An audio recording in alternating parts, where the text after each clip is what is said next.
नमस्कार मित्रों, मैं श्रवण कौशिक गुरु वंदना क्लासेस पर आपका हार्दिक स्वागत करता हूं, अभिनंदन करता हूं। जैसा कि एक बहुत बड़ी परीक्षा यूपी पैट 24 तारीख को संपन्न हुई थी, आपके द्वारा कितने प्रश्नों को हल किया गया है, उसके क्या आंसर आपने दिए हैं, ये इस प्रश्न पुस्तिका के द्वारा उत्तरों का मिलान कर सकते हैं और आपने क्या परफॉर्मेंस पेपर में दी है इसके आधार पर आप निर्धारित कर सकते हैं। तो बिना समय गंवाए चलते हैं, बुकलेट क्वेश्चन पेपर्स को देखते हैं और सॉल्व करने का प्रयास करते हैं। इसमें कुछ प्रश्नों को टिक के द्वारा बताया जाएगा, कुछ प्रश्नों को सॉल्व करके बताया जाएगा, कुछ महत्वपूर्ण व्याख्या है वो भी बताई जाएगी। तो ध्यान से देखें। हम जो ये सीरीज़ सॉल्व करा रहे हैं एफ सीरीज़ है, जैसा कि आप यहाँ पर देख सकते हैं एफ सीरीज़ है। इसी के आधार पर आपके पास जो भी सीरीज़ होगी क्वेश्चन आगे पीछे हो सकते हैं लेकिन आंसर एक जैसा ही होगा। चलिए चलते हैं क्वेश्चनों की ओर और देखते हैं क्या हम इसमें सॉल्व कर सकते हैं। सबसे पहले क्वेश्चन नंबर एक में गद्यांश हैं जिसके अंतर्गत 5 क्वेश्चंस दिए गए हैं, इनके आंसर्स को बताना है। तो चलते हैं पहले क्वेश्चन की ओर। अब देखिए पहला क्वेश्चन क्या है, उपयुक्त गद्यांश के लेखक का क्या उद्देश्य था। तो इसका जो ऑप्शन नंबर ए है वो आपका राइट आंसर हो जाएगा। दूसरा है धर्मनिरपेक्ष से क्या अभिप्राय है, तो सभी धर्मों का आदर करना, इसका राइट आंसर हो जाएगा। क्वेश्चन नंबर 3, कैसे माना जाए कि हमारा स्वतंत्रता संग्राम जनतांत्रिक था, तो इसका जो ऑप्शन नंबर डी है, सभी जाति वर्ग और धर्मों के लोगों ने भाग लिया था इसमें। क्वेश्चन नंबर 4 की बात करें, उपयुक्त गद्यांश में प्रयुक्त स्पृहणीय शब्द का क्या अर्थ है, तो इसका जो अर्थ होगा ऑप्शन नंबर बी, ये राइट आंसर हो जाएगा, प्राप्त करने योग्य। से क्वेश्चन नंबर 5, उपयुक्त गद्यांश में लेखक ने मुख्य रूप से बताया है कि किसके बारे में बताया है। इसमें बताया गया ऑप्शन नंबर जो डी है, महात्मा गांधी के नेतृत्व में राष्ट्रीय आंदोलन कैसा था, इसके बारे में बताया गया है। अब क्वेश्चन नंबर 6 से लेके 10 तक एक दूसरा गद्यांश दिया गया है, उसमें क्वेश्चन नंबर 6 से लेके 10 तक के कुछ प्रश्न उत्तर दिए गए हैं। अब इनमें देखते हैं कौन से किस प्रश्न का क्या उत्तर होने वाला है, ये देख लेते हैं। तो क्वेश्चन नंबर 6 है, मानव शरीर को यंत्रवत कहा गया है क्यों कहा गया है मानव शरीर को यंत्रवत। इसका ऑप्शन नंबर जो सी है ये इसका राइट आंसर हो जाएगा। अवयव रूपी पुर्जों से विकृत होने से शरीर यंत्रवत निष्क्रिय हो जाता है, तो ऑप्शन नंबर सी इसका राइट आंसर है। क्वेश्चन नंबर 7 आपके सामने है, शल्य चिकित्सकों द्वारा स्वीकार की गई दायित्वपूर्ण चुनौती थी। अब वो क्या थी चुनौती, इसका भी ऑप्शन नंबर सी हो जाएगा, अंग प्रत्यारोपण द्वारा शरीर को सामान्य बनाना, इसका ये राइट आंसर होगा।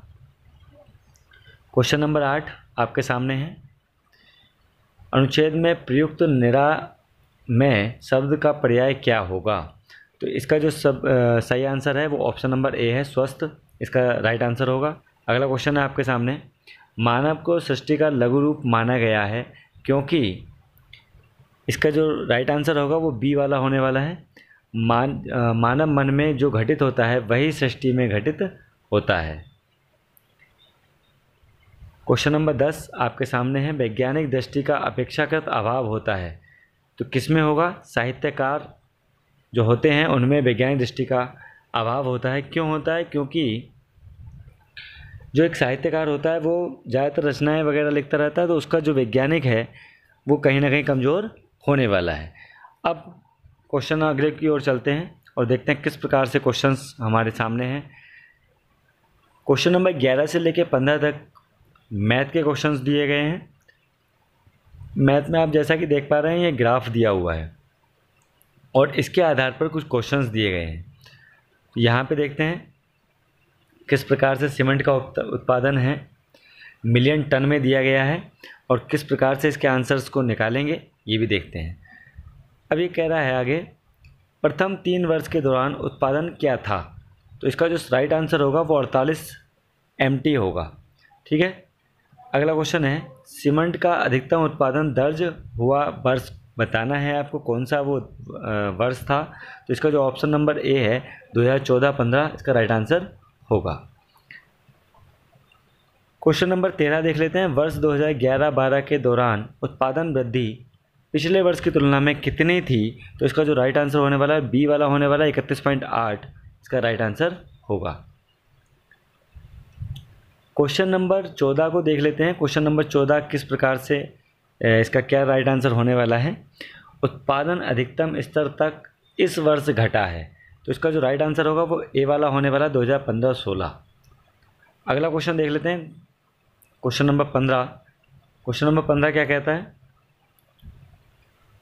क्वेश्चन नंबर 15 देख लेते हैं। क्वेश्चन नंबर 15 कह रहा है उत्पादन में पिछले वर्ष की तुलना में वर्ष के दौरान अधिकतम वृद्धि हुई है। तो इसका जो राइट आंसर होगा वो बी वाला होने वाला है 2013-14। यहाँ पे आप देख सकते हैं कि 2013-14 में अधिकतम वृद्धि हुई है। क्वेश्चन नंबर 16 से लेकर क्वेश्चन नंबर 20 तक फिर से एक पैराग्राफ वाला ही क्वेश्चन दिए गए हैं। इसमें देख लेते हैं क्या इसके आंसर्स होने वाले हैं।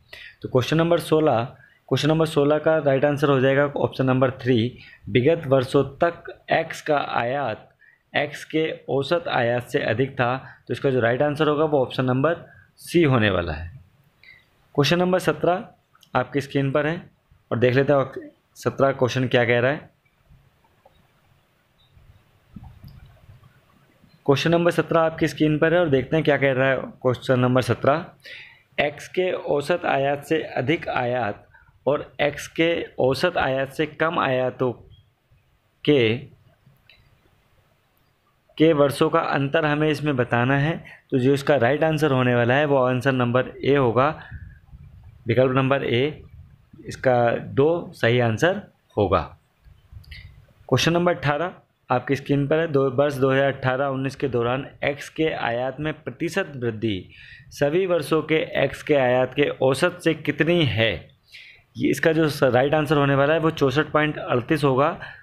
ठीक है। अगला क्वेश्चन नंबर 20। क्वेश्चन नंबर 20 है वर्ष 2014-15 से 15-16 के दौरान एक्स के आयात में वृद्धि दर कितनी है। तो इसका जो राइट आंसर होने वाला है वो 33.3% होने वाला है। क्वेश्चन नंबर 20 यानी कि 20 इसका देख लेते हैं क्या है। सभी वर्षों के लिए वर्ष एक्स के आयातों की वृद्धि का औसत करोड़ों में है। तो इसका जो राइट आंसर होने वाला है वो 325 इसका राइट आंसर होगा। देखिए जो ये आंसर की हम बता रहे हैं, जो आप लोगों को आंसर बता रहे हैं, इसमें बहुत ही सतर्कता बरती गई है। लेकिन फिर भी जब तक आयोग के द्वारा आंसर ऑफिशियल की नहीं दी जाती है, जब तक आप इसी को सही आंसर मानेंगे। 21 से 25 तक एक ग्राफ दिया गया है, इसमें 4 लोग दिए गए हैं और इनके द्वारा क्या क्या क्वेश्चंस बने हैं इसमें ये देख लेते हैं। क्वेश्चन नंबर 21 है आपके सामने। ए, बी, सी तथा डी द्वारा क्रमशः सोमवार, मंगलवार तथा शनिवार को बेची गई वस्तुओं का औसत क्या है, ये आपको बताना है। तो इसका जो राइट आंसर होगा बी वाला होने वाला है 44.33 यानी कि 44.33 इसका राइट आंसर होगा। क्वेश्चन नंबर 22 है आपके सामने। सप्ताह के सभी 4 दिनों में डी वस्तु की बिक्री की तुलना में बी वस्तु की बिक्री में कितने प्रतिशत की वृद्धि आई है। तो इसका जो राइट आंसर होगा वो 28.3% की वृद्धि हुई है। अगला क्वेश्चन है आपके सामने क्वेश्चन नंबर 23। इसको देख लेते हैं क्या कहता है क्वेश्चन नंबर 23। सोमवार को बेची गई वस्तुओं की औसत और शुक्रवार को बेची गई वस्तुओं की औसत के मध्य कितना अंतर है, यह आपको बताना है। तो इसका जो आंसर होगा वो होगा ऑप्शन नंबर 3 यानी कि ऑप्शन नंबर 3 इसका राइट आंसर होने वाला है। तो 5.25 इसका राइट आंसर होगा। क्वेश्चन नंबर आपका सामने अगला वाला है क्वेश्चन नंबर 24। मंगलवार को ए द्वारा बेची गई वस्तु तथा शनिवार को सी द्वारा बेची गई वस्तु का अनुपात क्या था। तो 7:9 इसका राइट आंसर होगा ऑप्शन नंबर ए। क्वेश्चन नंबर 25 आपके सामने है। सोमवार को डी द्वारा बेची गई वस्तु शनिवार को सी द्वारा बेची गई वस्तु का कितने प्रतिशत थी। तो इसका जो राइट आंसर होगा 44.44 इसका राइट आंसर होगा। क्वेश्चन नंबर देख लेते हैं 26। अब ये देखिए एक पैराग्राफ का और क्वेश्चन दिया गया है, क्वेश्चन नंबर 26 से लेकर 30 तक के कुछ पैराग्राफ के माध्यम से सॉल्व करने हैं। तो देख लेते हैं क्वेश्चन नंबर 26 क्या कहता है।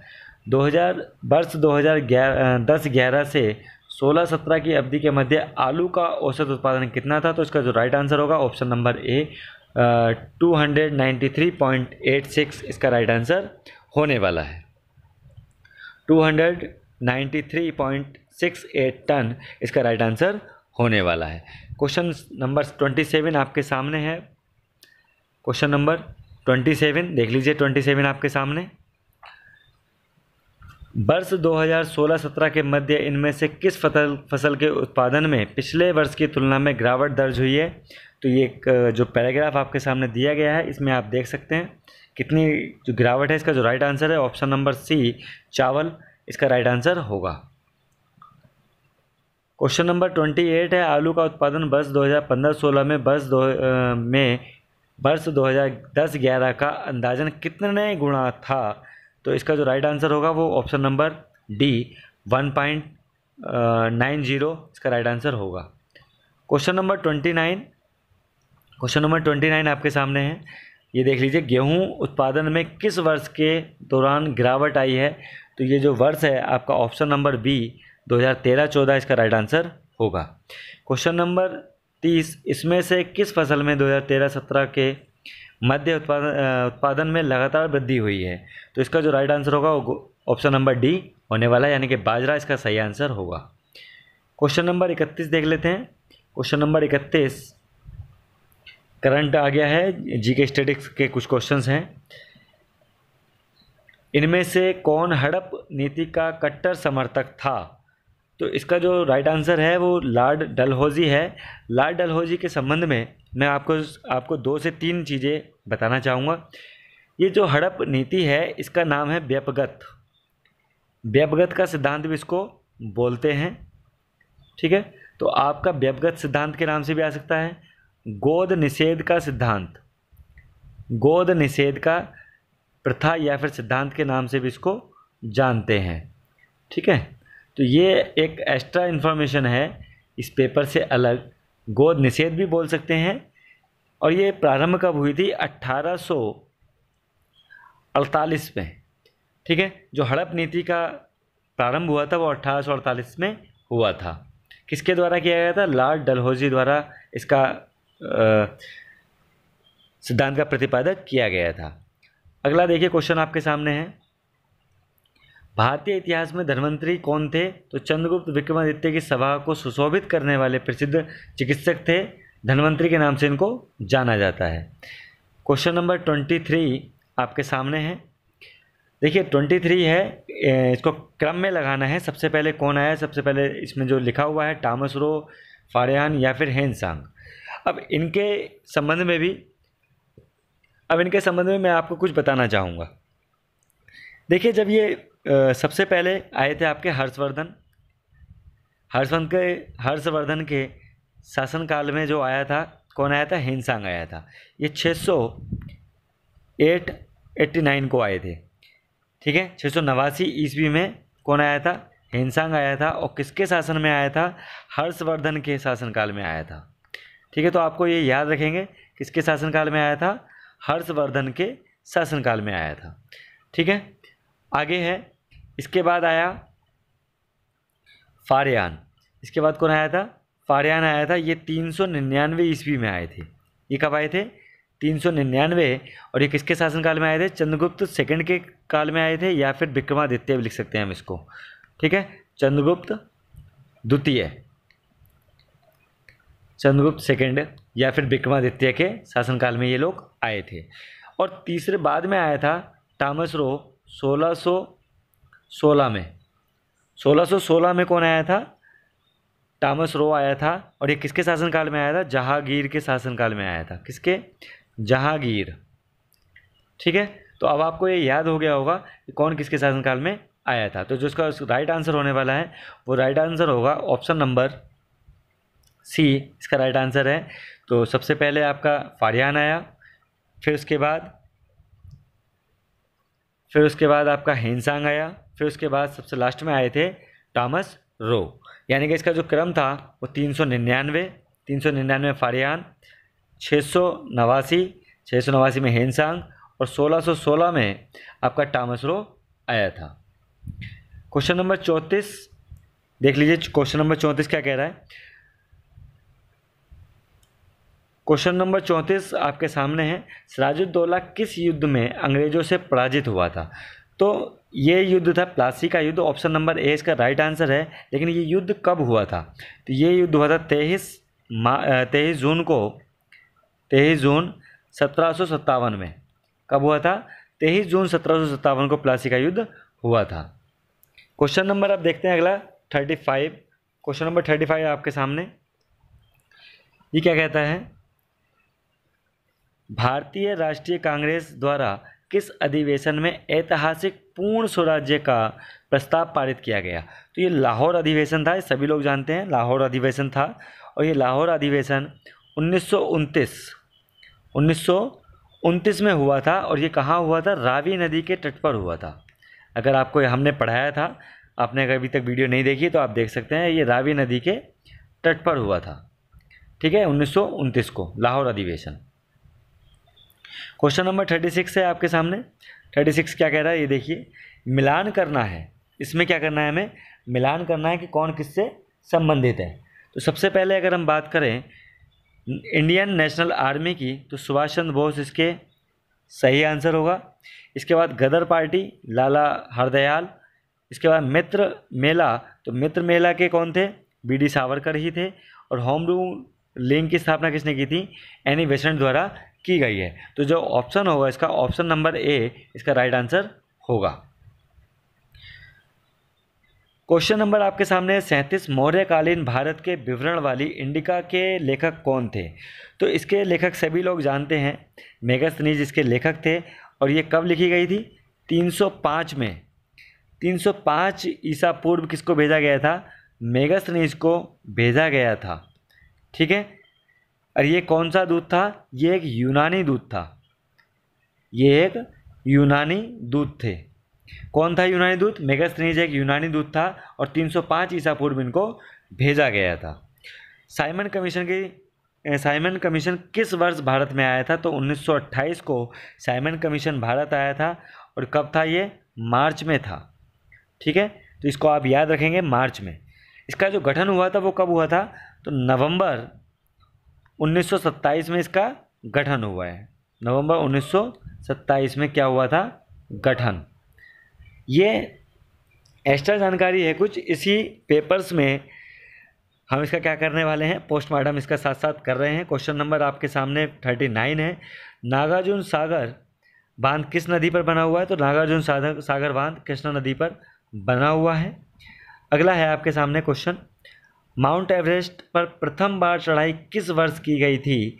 तो ये था 29 मई को, 29 मई 1953। ऑप्शन नंबर ए इसका राइट आंसर होगा। और किसके द्वारा की गई थी, तो तेंजिंग नॉर्ग थे।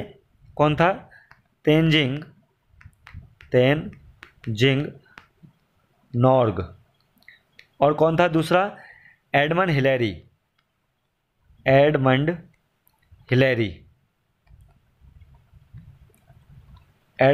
के द्वारा, ये दो लोग थे, तेंजिंग नॉर्ग और एडमंड हिलेरी द्वारा माउंट एवरेस्ट पर प्रथम बार चढ़ाई की गई थी।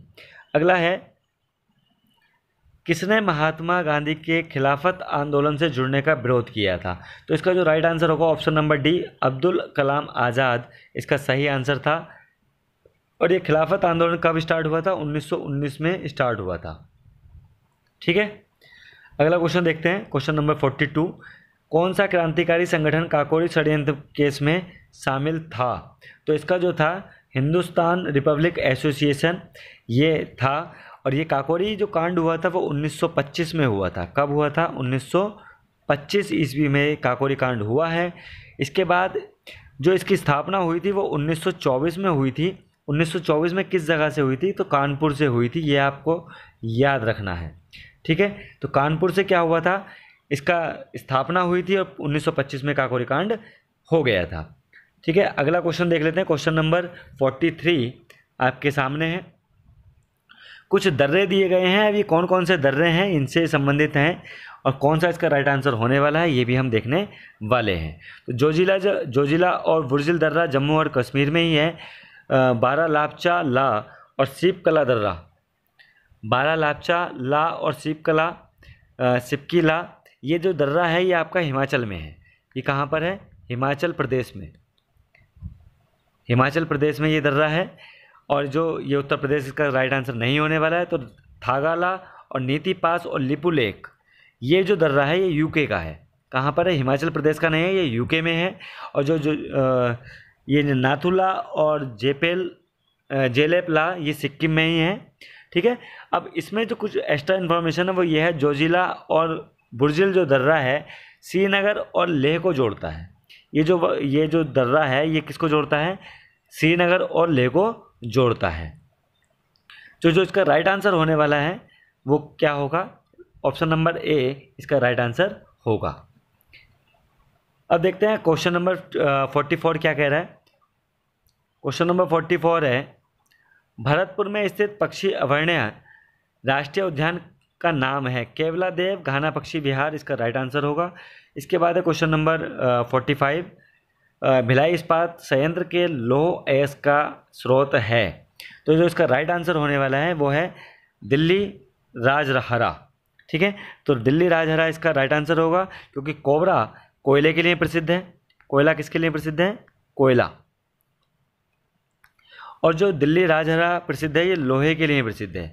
यहाँ पर सबसे ज़्यादा लोहा पाया जाता है। यार ये कहाँ पर है? छत्तीसगढ़ के, ये कहाँ पर है? छत्तीसगढ़ के दुर्ग जिले में स्थित है। कहाँ पर? छत्तीसगढ़ के दुर्ग जिले में स्थित है। क्वेश्चन नंबर 46 देखने वाले हैं अब हम। 46 है, सेवा क्षेत्र का दूसरा नाम क्या है? तो इसका जो राइट आंसर होने वाला है, सबसे पहले आप राइट आंसर लगा लीजिए। तो ऑप्शन नंबर बी इसका राइट आंसर होगा। तृतीयक, ये जो होता है तृतीयक सेवा क्षेत्र के अंतर्गत आता है। प्राथमिक होता है कृषि का, प्राथमिक जो सेवा क्षेत्र है वो किसका है? कृषि का। और द्वितीय वाला जो है ये उद्योग से संबंधित है। ठीक है। तो ये किससे संबंधित है? उद्योग से। क्वेश्चन नंबर 47 आपकी स्क्रीन पर, क्वेश्चन नंबर 47 आपकी स्क्रीन पर है। सेवा में भारत में श्वेत क्रांति के जनक के रूप में कौन जाना जाता है? तो जो श्वेत क्रांति के जनक हैं तो ये हैं ऑप्शन नंबर ए इसका right answer, doctor Verghese Kurien. Balwant Rai Mehta पंचवर्षीय जो योजना है उसके हैं। ठीक है। बलवंत राय मेहता पंचायती राज के हैं। और SM नाथन और नामन एडवर्ग, ये दोनों के दोनों किससे हैं? हरित क्रांति से संबंधित हैं। क्वेश्चन नंबर 48 क्वेश्चन नंबर 48 है आपके सामने। किसके बढ़ने के फलस्वरूप निजी निवेश में वृद्धि की अधिक संभावना होगी? तो नई पूंजी पर अनुमानित प्राप्ति के आधार पर ही जो निवेश में वृद्धि की जा सकती है। क्वेश्चन नंबर जो 49 है आपके सामने, 49 क्या कह रहा है आपके सामने है, देख लीजिए। भारत की राष्ट्रीय आय का आकलन करने वाली संस्था का क्या नाम है? तो ये केंद्रीय सांख्यिकी संगठन इसका राइट आंसर होगा। यानी कि ऑप्शन नंबर जो डी है ये आपका राइट आंसर है। अगला देखते हैं क्वेश्चन नंबर 50। क्वेश्चन नंबर 50 आपके सामने है। क्वेश्चन नंबर 50 क्या कह रहा है? भारतीय संविधान की मुख्य विशेषता नहीं है।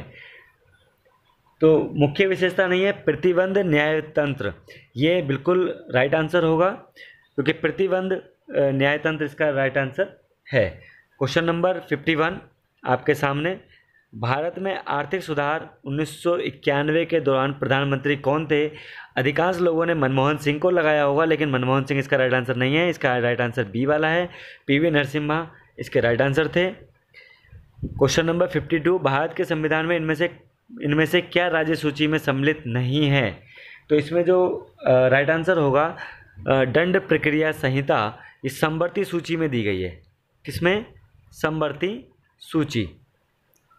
तो समवर्ती सूची इसका दिया गया है। दंड जो ऑप्शन नंबर डी है ये आपका राइट आंसर है। क्वेश्चन नंबर 53, त्रिस्तरीय पंचायती राज व्यवस्था का विचार किसने रखा था? तो इसका जो राइट आंसर है 53 का वो है बलवंत राय मेहता कमेटी। ठीक है, ये 1957 में हुई थी। जो अशोक मेहता कमेटी है, ये कब हुई है? 1977 को। कब हुआ है ये? 1977 में। क्वेश्चन नंबर 54 आपके सामने है। 54 क्या कहता है? क्या भारतीय नागरिकों को आर्थिक न्याय प्रदान करता है? तो इसका जो राइट आंसर होगा, राज्य नैतिक निर्देशक का सिद्धांत, ऑप्शन नंबर सी इसका राइट आंसर होगा। क्वेश्चन नंबर 55 आपके सामने है। ये कह रहा है भारतीय संविधान का कौन सा अनुच्छेद राज्य सरकारों को ग्राम पंचायतों के आयोजन के लिए निर्देशित करता है? तो जो अनुच्छेद है वो अनुच्छेद नंबर 40, यानी कि ऑप्शन नंबर ए इसका राइट आंसर होगा। क्वेश्चन नंबर आपके सामने है 56। 56 क्या कह रहा है?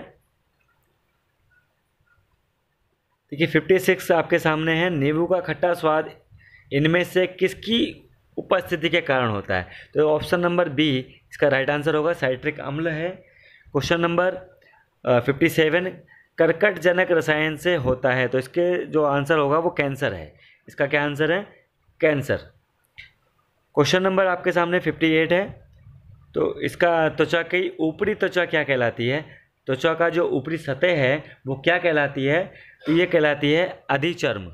ठीक है, अधिचर्म क्या कहलाता है? त्वचा की ऊपरी सतह कहलाती है। बिजली का प्रवाह सर्किट में कब होता है? तो जब स्विच बंद होगा तो उस समय क्या होने वाला है? बिजली का प्रवाह होता है। ज़्यादातर लोगों ने इसका स्विच चालू होने पर ही लगाया होगा, और जो इसका ऑप्शन नंबर ए राइट आंसर है, बी इसका रॉन्ग आंसर होगा। क्वेश्चन नंबर 60 को देख लेते हैं। क्वेश्चन नंबर 60 है, प्रतिरोध की एसआई इकाई क्या है? तो इसका ऑप्शन नंबर ए राइट होगा, ओम इसकी एसआई इकाई है। क्वेश्चन नंबर देख लेते हैं अगला 61। क्वेश्चन नंबर 61 आपकी स्क्रीन पर है और देख लेते हैं ये क्या कह रहा है। 36.1 अपॉन 102.4 रूट में दिया हुआ है, वर्गमूल में दिया हुआ है, तो इसका राइट आंसर क्या होगा? ऑप्शन नंबर सी 19/32 इसका सही आंसर होगा। देखिए क्वेश्चन नंबर 62 यानी कि क्वेश्चन नंबर 62, एक शहर की जनसंख्या 4% की वृद्धि होती है, परंतु स्थानांतरण के कारण आधा प्रतिशत की वार्षिक घट भी जाती है। तीनों वर्षों में वृद्धि की प्रतिशत क्या होगी? तो इसका राइट आंसर क्या होगा? ऑप्शन नंबर डी इसका राइट आंसर होगा। अब देखते हैं क्वेश्चन नंबर 63 यानी कि 63, इसका राइट आंसर क्या होगा? 1 इसका राइट आंसर होने वाला है। क्वेश्चन नंबर 64 का राइट आंसर क्या होगा? 300 इसका राइट आंसर होगा। क्वेश्चन नंबर 65 को देख लेते हैं। क्वेश्चन नंबर 65 आपके सामने है। क्वेश्चन नंबर 65 क्या कह रहा है? 13 परिणामों का औसत 68 है, पहले 7 का औसत 63 है और आखिरी 7 का औसत 70 है, तो 7वें का परिणाम कितना होने वाला है? तो इसका राइट आंसर बी वाला होगा, यानी कि 47 इसका राइट आंसर होगा। अगला क्वेश्चन 67 हिंदी आ जाती है अब आपकी।